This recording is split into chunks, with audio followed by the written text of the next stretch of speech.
करते हैं बायोसाइंस का इंट्रोडक्शन और एनालिसिस वीडियो।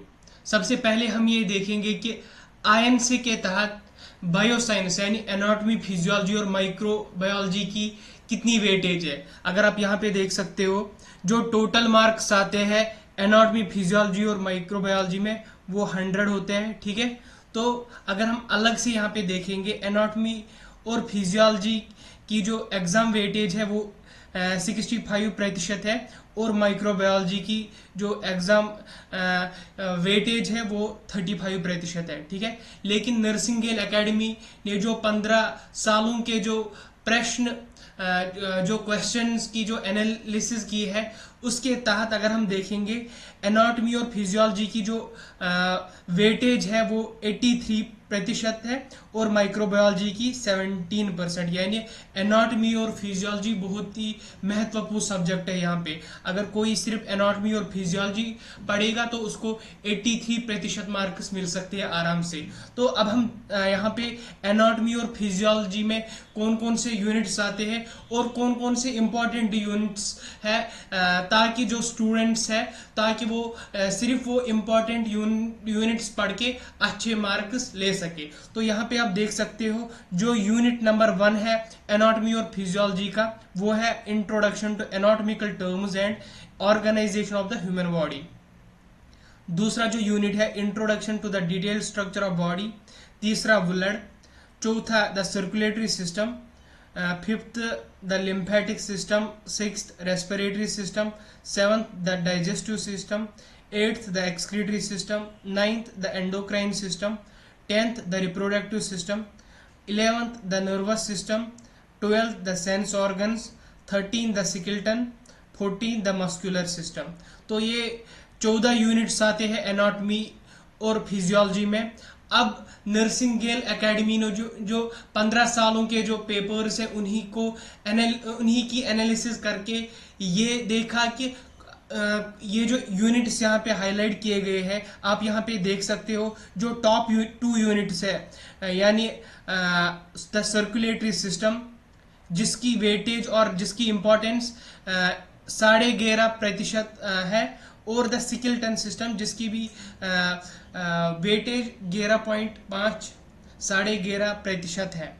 तो अगर कोई सिर्फ ये 2 यूनिट्स पढ़ेगा यानी टॉप 2 यूनिट्स जो है सर्कुलेटरी सिस्टम और स्केलेटन सिस्टम उसको आराम से 22 से 25 एवरेज में मिल सकते हैं। ठीक है, तो जो बाकी 3 यूनिट्स है जैसे यहाँ पे आप देख सकते हो द एक्सक्रीटरी सिस्टम जिसकी वेटेज 8.5% है। द नर्वस सिस्टम 8.5% है इसकी भी। The muscular system 7.3%।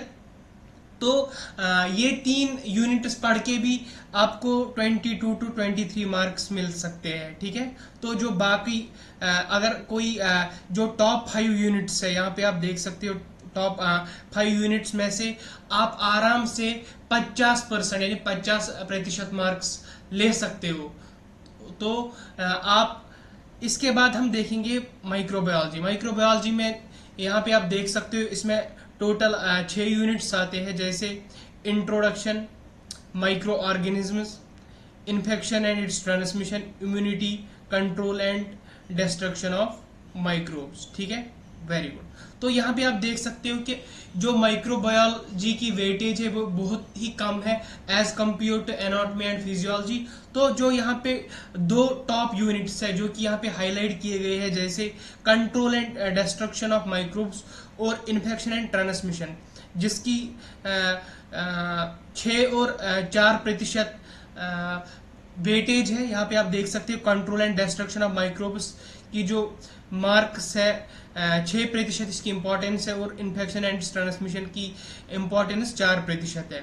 ठीक है, तो आपने अब देखा जो सर्कुलेटरी सिस्टम और स्केलेटन सिस्टम है आप ये 2 यूनिट्स पढ़ के आपको 23 to 25% मार्क्स आराम से मिल सकते हैं। अब हम देखेंगे ये जो सर्कुलेटरी सिस्टम है जो कि बहुत ही महत्वपूर्ण यूनिट था। तो अब हम देखेंगे इसमें टोटल कितने टॉपिक्स आते हैं, ये हमने एनालिसिस करके ये देखा कि इस सिस्टम में, सर्कुलेटरी सिस्टम में कितने टॉपिक्स आते हैं और उन टॉपिक्स में से सबसे ज़्यादा इंपॉर्टेंट कौन से टॉपिक्स हैं।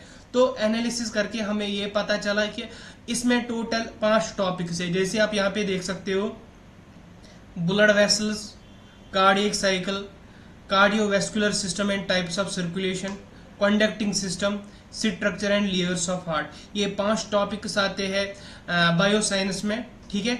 अब हम देखेंगे इन 5 टॉपिक्स में से सबसे महत्वपूर्ण टॉपिक्स कौन से हैं। जैसे आप यहाँ पे देख सकते हो, कार्डियोवैस्कुलर सिस्टम में 2 महत्वपूर्ण टॉपिक्स ये है, cardiovascular system and its types of circulation एक, जिसकी इंपॉर्टेंस 37% है, और structure and layers of heart जिसकी इंपॉर्टेंस 57.5% है, ठीक है। Very good. तो अगर आप सिर्फ ये 2 टॉपिक्स कवर करोगे, यानी जो यहाँ पे हाईलाइट किए गए हैं, ये तीसरा और 5th वाला यहाँ पे, ठीक है, तो आपको आराम से 19 से 20 मार्क्स मिल सकते हैं, ठीक है। 25 मार्क्स में से आपको, क्योंकि इस यूनिट की जो वेटेज है वो 23 to 25 मार्क्स है, 23 to 25 मार्क्स में से आपको आराम से 19 से 20 मार्क्स मिल सकते हैं, ठीक है। अगर हम यूपीएसएमएफ की ओर देखेंगे, यूपीएसएमएफ के तहत ये जो नर्सिंग एकेडमी है, इसने 15 सालों के जो क्वेश्चन पेपर्स है उन्हीं की एनालिसिस करके ऐसा पैटर्न बनाया ताकि जो स्टूडेंट्स है उनको एग्जाम में आसानी हो जाए, वो आसानी से सिर्फ इम्पोर्टेंट टॉपिक्स, इम्पोर्टेंट यूनिट्स पढ़ सके। और नर्सिंग एकेडमी ने बहुत ही सरल और आसान शब्द में नोट्स तैयार किए नर्सिंग विद्यार्थियों के लिए। और नर्सिंग एकेडमी ने ये कोर्स ऐसे डिज़ाइन किया कि कोई भी नर्सिंग विद्यार्थी इसको 3 या 4 दिन में आसानी से कंप्लीट कर सकता है किसी भी सब्जेक्ट को।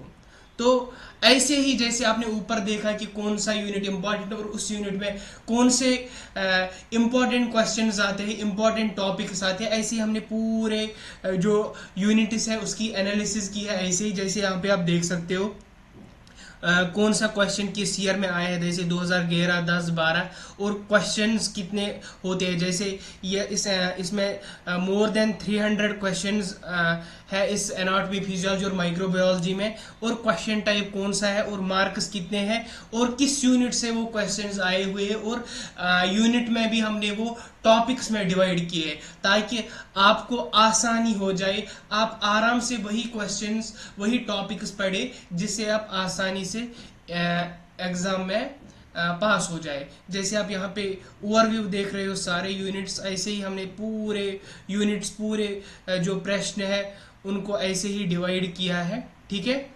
तो मुझे उम्मीद है कि आप नर्सिंग एकेडमी के साथ बने रहोगे ताकि आप इसका लाभ उठाओगे। Thank you, see you in next video.